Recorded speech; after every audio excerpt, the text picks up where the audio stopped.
Hi കൂട്ടുകാരെ, നമുക്ക് ഇന്ന് ചക്കക്കുരു ചിപ്സ് ഉണ്ടാക്കാം. അതിനായിട്ട് ചക്കക്കുരു നല്ലതുപോലെ ക്ലീൻ ചെയ്തതിന് ശേഷം ചെറിയ കഷ്ണങ്ങളായിട്ട് അരിഞ്ഞെടുക്കുക.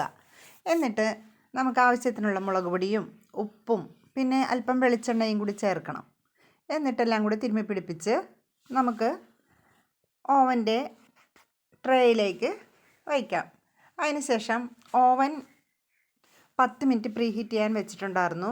അതിനുശേഷം നമുക്ക് 200 ഡിഗ്രിയിൽ ഒരു 15 മിനിറ്റ് നമുക്കൊന്ന് സെറ്റ് ചെയ്ത് വെക്കാം. 15 മിനിറ്റിന് ശേഷം ഒരു 5 മിനിറ്റ് കൂടി ഞാൻ വെച്ചിട്ടുണ്ടായിരുന്നു.